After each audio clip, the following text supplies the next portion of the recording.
In October 2022, one of the most famous men in the world had $2 billion. By November, most of it was gone.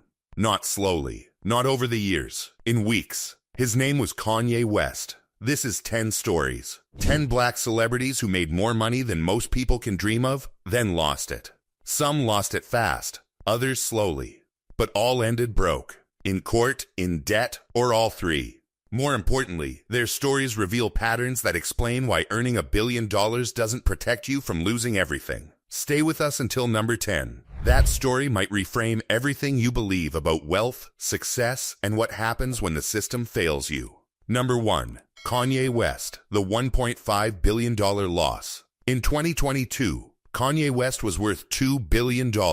Not from music, from business. His shoe deal with Adidas was making him hundreds of millions every year. Then he said things publicly that many people found deeply hurtful. The response was immediate. Adidas cut ties with him. Then Gap. Then Balenciaga. All of them left simultaneously. In an instant, $1.5 billion vanished. This was the sudden evaporation of reputation capital, the invisible asset that multiplies all other assets. When your reputation disappears, the money follows. But Kanye's story gets worse. In 2021, he bought a beach house in Malibu for $57 million and decided to completely renovate it. But the project spiraled. By 2024, he sold that same house for only $21 million, a loss of $36 million on one property. This reveals something crucial. Wealthy people often make catastrophic financial decisions during moments of psychological distress. Kanye wasn't thinking about money as finite. That mindset destroyed him faster than any external force.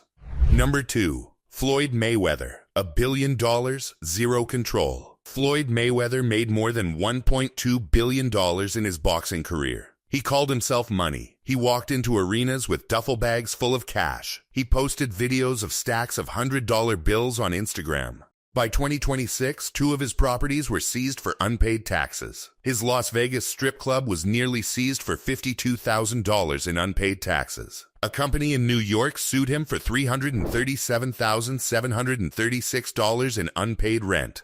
He was sued for unpaid jewelry bills and luxury watches. A man who earned over $1 billion couldn't cover his rent. Floyd represents someone who confuses spending with earning. He spent money faster than it came in. He hired massive entourages. He maintained a lifestyle that cost millions every month. Eventually, the big paydays stop coming. The spending doesn't. In 2026, a rematch between Floyd and Manny Pacquiao was announced. Most people understood immediately. This was a desperate man who needed money, fast. The lesson: you can make more money than most countries produce in GDP, and still end up broke if you don't understand the difference between income and spending. Number 3. MC Hammer, the $500,000 per month trap. In 1990, MC Hammer was the biggest rap star on earth. He made extraordinary money, and he spent every single dollar. He built a 40,000 square foot mansion that cost $12 million. He kept 200 people on his payroll at $500,000 every single month. He owned racehorses, helicopters, and a private jet. The psychological pattern is crucial. Hammer was caught in lifestyle inflation. Every success led to more spending. He was never building wealth. He was just cycling money through his life. When the music stopped selling, he kept spending as if he were still at the top. In 1996, he filed for bankruptcy. He owed more than $13 million, including significant money to the heirs. His mansion was sold at auction for only $5.3 million. Everything was taken away. A different, but equally destructive pattern emerges in the next case. Number 4. Toni Braxton, system-level theft. Toni Braxton's music generated $170 million in total revenue. She personally received almost none of it. Her record deal gave her 33 cents for every album sold. A CD that costs $15 or $20. The label got nearly all of it. This wasn't unusual. This was standard. The entire music industry extracts wealth from artists while keeping profits in corporate hands. In 1998, she filed for bankruptcy. She owed nearly $50 million. A woman who helped generate $170 million in revenue was personally $50 million in debt. Then in 2010, Toni developed lupus. She had to cancel her Las Vegas residency, her primary income source. In 2010, she filed for bankruptcy again, owing $18.3 million. 2 bankruptcies, a life-threatening illness, a record contract that took almost everything. Black artists faced different contracts than white artists. The exploitation was more aggressive. Toni's story is tragic not because she was foolish, but because the system was designed to extract her wealth. Financial hardship from circumstance or exploitation can hit regardless of how much you've earned, as the next example shows.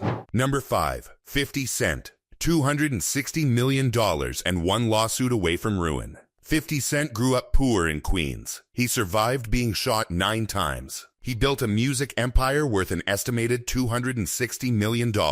He started his own record label. He invested in vitamin water and made tens of millions. Then, in July 2015, a lawsuit judgment came down. He had to pay $5 million for sharing a private video without permission. For a man worth $260 million, it should have been manageable. But just days later, 50 Cent filed for bankruptcy. His paperwork listed his total liquid assets between $10 million and $50 million. His big house in Connecticut had been sitting empty for years. His other investments weren't liquid. You can be worth $260 million on paper and unable to pay a $5 million judgment. 50 Cent had to declare bankruptcy, not because he was broke, but because he couldn't access his money fast enough. By 2017, he had paid off $22 million in debts and started rebuilding with his television show Power. The lesson: wealth on paper is different from actual liquid cash. Number 6. Mike Tyson. When $430 million gets spent on absurdity. Mike Tyson earned $430 million as a boxer. That's not a typo. Over his career, he was the most feared fighter on the planet. He became the heavyweight champion at 20 years old, the youngest ever. He was so dominant that people paid millions just to watch him fight for a few minutes. He was a phenomenon. He spent all $430 million. All of it. He bought a bathtub that cost $3 million. He kept 2 white Bengal tigers as pets, spending $4,000 per month on each one. That's $96,000 per year just to feed and maintain the tigers. He threw himself a birthday party that cost $2 million. He owned more than 50 cars. He lived in a 21-room mansion. He spent money like it was a competition, like someone would take it away if he didn't use it. This reveals psychological addiction to spending. It's not rational economic behavior. It's compulsive. It's a way of processing anxiety, power, or self-worth through consumption. When you earn money that quickly, when you come from poverty and suddenly have unlimited resources, the psychology can become distorted. You can start believing that spending is a form of power. Every purchase is a statement, I can afford this. The problem is that eventually, you can't afford it anymore. In 2003, Mike Tyson filed for bankruptcy. He owed more than $23 million. He also faced a $100 million lawsuit from his boxing promoter Don King. His ex-wife took a significant settlement in their divorce. The $430 million was completely gone. By 2026, Tyson was still trying to earn money from personal appearances and old fights. His Netflix exhibition match against Jake Paul in 2024 was seen by many as a man who needed cash. The $430 million was a distant memory. Number 7. Evander Holyfield. When child support destroys an empire. Evander Holyfield was the real deal. He beat Mike Tyson twice. He was one of the greatest heavyweight champions who ever lived. Over his career, he earned more than $500 million. By every calculation, he should have been set for life, and his children's lives, and his grandchildren's lives. But by 2012, his 54,000 square foot mansion in Georgia was being taken away. He owed $14 million on the mortgage and couldn't pay it. What happened? Holyfield had 11 children with different mothers. That means multiple homes, multiple schools, multiple families, all requiring financial support. Even on a $500 million career, financial support to 11 children across different households creates an outflow that can exceed incoming money. His boxing career ended. The big paychecks stopped coming. The child support obligations didn't. This reveals a systemic issue. The legal system doesn't always account for the reality of celebrity spending. Child support is calculated based on historical earnings. But earnings in sports are temporary. When the sport ends, the earnings end. The support continues. Holyfield sold his championship trophies, his belts, and his memorabilia at auction just to pay the bills. By 2026, at 62 years old, he was still doing personal appearances to make money. He never truly recovered. Number 8. Sinbad. When a stroke takes everything. Sinbad was one of the funniest men in America. People loved him on A Different World. They laughed at his comedy specials. They watched him in movies like Jingle All the Way. He was a major star. But behind all the laughs, the ears said he owed $8.3 million in back taxes. Why did he owe so much? Part of it was financial mismanagement. Part of it was not understanding the tax implications of his income. Part of it was trusting the wrong advisors.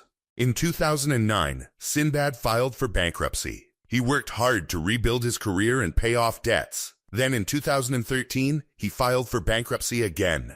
2 bankruptcies in 4 years. That's a very deep financial hole. He was climbing out. Slowly, painfully, but he was climbing. Then, in 2020, everything stopped. Sinbad had a massive stroke. It left part of his body paralyzed. The man who built his career on being lively, funny, and physically dynamic on stage could no longer perform. His ability to earn money was almost completely gone.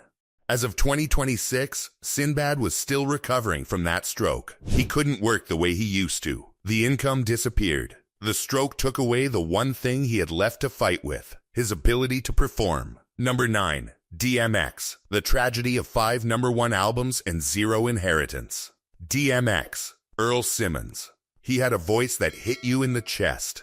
From 1998 to 2003, he released 5 albums. Every single one went to number 1 on the Billboard chart. That had never been done before. He was also a movie star. He was a phenomenon. But behind the music, something dark was happening. DMX struggled with addiction for most of his life. He was in and out of legal trouble. The ears said he owed back taxes. His personal life was deteriorating. In 2013, he filed for bankruptcy with over $1.2 million in debts. He kept trying. He went in and out of rehab many times. He never stopped fighting. But addiction is relentless. It's not defeated by willpower alone. It's not fixed by motivation or desire. It's a disease that requires sustained professional treatment. On April 9, 2021, DMX died from a heart attack connected to a drug overdose. He was 50 years old. His children didn't inherit wealth. They inherited debt. One album at number 1 would have made most artists rich for life. DMX had 5. He was a phenomenon. And he died broke. Number 10. Allen Iverson. The $200 million that you cannot access. Allen Iverson was called the answer. He was one of the best basketball players in NBA history. He played with a style and swagger that nobody had seen before. He was smaller than almost everyone on the court. He was still the most dominant player in the game. He made over $200 million from his NBA salary alone. He also had a lifetime deal with Reebok, meaning they would pay him for the rest of his life. $200 million. A lifetime shoe deal. By every calculation, Allen Iverson should never have had a money problem again. But in 2012, Allen Iverson stood in front of a judge and said he could not afford a cheeseburger. He had spent his money on a huge team of friends and family, hangers on who needed to be taken care of. He spent on jewelry. He spent on gambling. A costly divorce took more. The $200 million was gone, but Reebok had set up a trust fund with $32 million to protect Iverson from himself. He couldn't touch it until he turned 55. That was their way of saying, we know you're going to make bad decisions, so we're protecting you from yourself. His divorce cut it in half, leaving $16 million.